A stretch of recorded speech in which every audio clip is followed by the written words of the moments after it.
Olá! Hoje a gente mergulha de cabeça no capítulo 3 do livro de Esther. A coisa começa a esquentar logo depois dos eventos anteriores, sabe? O rei Xerxes, então, decide dar uma super promoção para o Amã, filho de Amedata, o Agagita. E não é qualquer honra, não. Ele coloca Amã num lugar de destaque, tipo acima de todos os outros nobres. Exatamente. E, junto com essa honra toda, vem uma ordem do rei. Todo mundo ali nos portões reais tinha que se ajoelhar, prestar homenagem para Amã. Só que aí temos um problema. Mardoqueu. Pois é, o Mardoqueu. A gente sabe que ele é judeu e ele simplesmente se recusa. Não se ajoelha, não homenageia, bate o pé. E não é algo escondido, né? Os outros oficiais percebem. Sim, eles vão falar com Mardoqueu dia após dia. E aí, por que você não obedece o rei? Mas ele firme. O interessante é que o texto diz que eles foram contar para o Ramã. Fica a dúvida se era por preocupação genuína ou, sei lá, para ver no que ia dar, né? Para testar os limites, talvez. Pode ser. Eles mencionam para o Ramã que Mardoqueu tinha dito que era judeu, como se essa fosse a justificativa dele. Quando o Ramã vê com os próprios olhos que Mardoqueu não se curva, nossa, ele fica furioso. Uma fúria que escala de um jeito assustador, né? Totalmente. Porque quando ele descobre que Mardoqueu é judeu, a raiva dele muda de alvo. Ele pensa, eliminar só esse cara é pouco. E aí o plano dele virou outra coisa. Ele decide que quer destruir não só o Mardoqueu, mas todo o povo dele, os judeus, no império inteiro. É chocante generalização, né? De uma ofensa pessoal para um plano de genocídio. E a forma como eles decidem quando fazer isso, usam o por. O por, que significa sorte.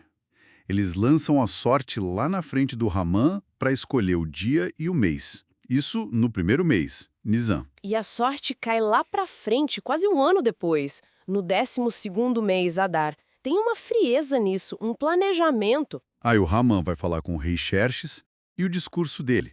Discurso é clássico, né? Pinta os judeus como um povo diferente, disperso, espalhado, com costumes próprios. E que não obedecem às leis do rei. Basicamente, um corpo estranho que ameaça a unidade do império. Exato. É aquela retórica de criar um inimigo interno, sabe?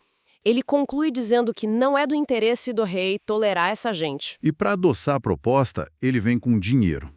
E muito dinheiro. 10.000 talentos de prata. É uma quantia absurda. Ele oferece colocar isso nos cofres reais para cobrir os custos de quem fosse executar o plano. Mostra o quanto ele estava investido nisso, né? O nível do ódio e a resposta do rei Xerxes.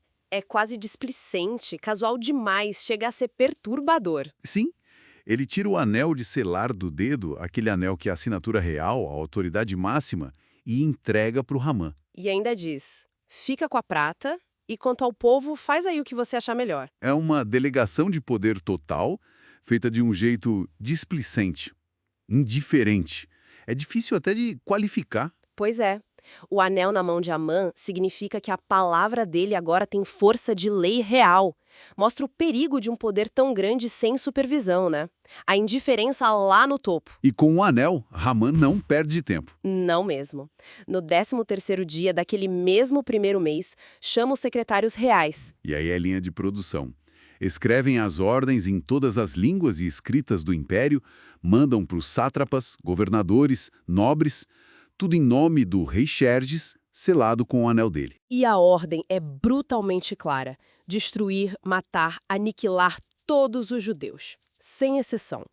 Jovens, velhos, mulheres, crianças, num único dia específico, o 13º dia de Adar. E ainda permitia saquear os bens deles. O decreto tinha que virar lei em cada província, ser público. E o capítulo fecha com uma imagem muito forte. Verdade. Os mensageiros saem correndo com a ordem real, o decreto é publicado lá na capital Susan, e enquanto isso, o rei Xerxes e Amã estão sentados, bebendo. Tranquilos, como se nada tivesse acontecido. Mas a cidade não está tranquila. O texto diz que Susan ficou perplexa. Confusa, em choque. Esse contraste é muito poderoso. A calma de quem está no poder planejando o horror e a reação de perplexidade da população. Recapitulando então, a gente viu a ascensão meteórica de Amã, a resistência do Mardoqueu, como um ressentimento pessoal virou um plano de extermínio em massa. E a aprovação chocantemente fácil do rei, que selou o destino de um povo inteiro com um gesto quase banal de entregar o anel. O que fica disso tudo, né? Acho que mostra como o preconceito e o ódio pessoal, quando encontram poder e indiferença lá em cima,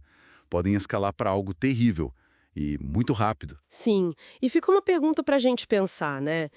Se o poder do rei era tão absoluto, simbolizado pelo anel, e o decreto era tão explícito, o que significa essa perplexidade da cidade de Suzã? Será que indica que, mesmo com a ordem vindo do topo, talvez houvesse uma resistência silenciosa, uma não aceitação total daquilo? Ou era só o choque mesmo diante da crueldade? Fica essa questão sobre os limites da autoridade, mesmo quando ela parece inquestionável.